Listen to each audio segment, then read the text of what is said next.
Hello friend. So, good day sa ating lahat. Sa lahat ng mga subscribers at viewers, sa ating lahat, good day. Good morning, good noon, good afternoon. So dito, ipapakita ko sa inyo kung ano ang mga mali ng mga nagbibinta ng mga tali ng manok. Kung bakit minsan nakahiwalay, nakabuhi sa Bisaya yan na putol yung mga tali nila o baka yun ang cause na namamatay yung mga manok natin, di ba? Sa inyo, mostly yun ang mga pangyayari. So dito, kasi yun, ang mga tali na nabili nyo ay mostly yun mga mali ng pagkagagawa. So dito, tuturuan ko kayo kung paano, itong mali, ito, yun, anong ginawa nila, ito, sinunog to eh. Ito yun, sinunog to yun. Yan, pag, mapuwersa yung manok mo, strong yung manok mo, itong unang ito una tong cause na magkakahiwalay. At saka dito rin sa ilalim. To yan. Ano ba ito? Yan. Sana ba yun? Hindi makita. Wala kasi akong isang dahil puro mga binago kong lahat mga tali ko rito. Ito rin Ito sinunog rin to eh. Sinunog rin to. At saka nilagyan ng dito. Yan ito. Nilagyan. Ito rin ang cause dito dahil ito'y pag strong ang manok. Ito'y masira to. Yan. So dito tuturuan ko kayo kung ano ang dapat yung gawin. Ito ang tamang paraan. Ito ang mga tamang tali na hindi talaga magkakahiwalay. Ito ba? Tingnan ko muna ha. Parang blurred eh. Blurred. Oops. Saan ba yun? Pang bird light hindi nakita. Yan na. Yan ito, nakita mo? Yan. Walang yan. O puro yan Hindi yan talaga magkakahiwalay. Walang sinunog dyan. Yan, wala. Yan, ito sa dulo ngunit mayroong tali dito. Hindi talaga yan magkakahiwalay. Yun kung magawa ka ng tali. Yan. Yan upang hindi talaga, pang sure hindi magkakahiwalay. Ngunit ipapakita ko sa inyo kung paano yan isasagawa. Ito ang pagkakagawa niyan. Titingnan nyo ha. Isa rin to sa mga sample. Ito isa rin sa mga sample. Pangit lang kung titingnan natin. Hindi magandang titingnan, ngunit for the safety sa manok natin, ito ang dapat nating isasagawa. Yan. Ang pagsasagawa niyan, ituturo ko sa inyo. Wala yan. Kung may sunog man yan dito sa ito wala nga sunog Hindi ko nga sinunog. Ngunit pwede mong isunog rito. Dito rin sa isa.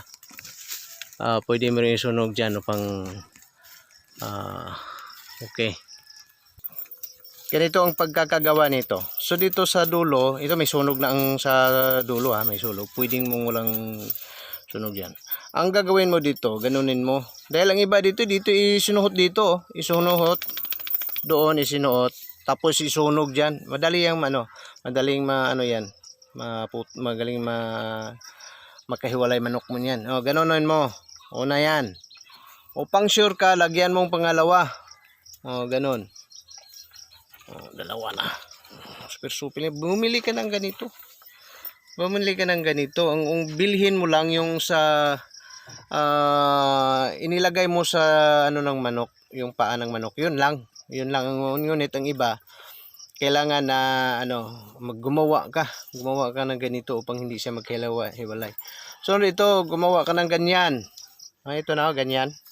Yan. Pagkatapos isuot mo to. Isuot mo yan. Okay, meron na. Okay, yan, safety yan. Yun ang pinaka-safety. Yan dahil kahit gaano siya sorry. Nahulog. Sorry Kahit gaano siya mapuwersa, mahirapan siya nito. Okay. Kasi naman, nahulog pa rin. Sorry Walang taghawak Ako lang nag-iisa rito. Sorry. Baka mahulog na ulit to. Okay, just for a while Ang isa naman, ito. So dito sa dulo, for example, ito ang may ang isa sa paa ng manok, ito, isuot mo dito. Isuot mo dyan. Hulog na naman. Sorry for a while, hanap tayo ng place. Okay, nakaharap din tayo. Okay, dito. Ito isuot mo dito. Itong isa. Isuot mo dito. Ito. Kita niyo ba? Hirap eh. Ito isuot mo. Pagkatapos mo isuot, yun na. Lagyan nyo ng tali dito. Isa.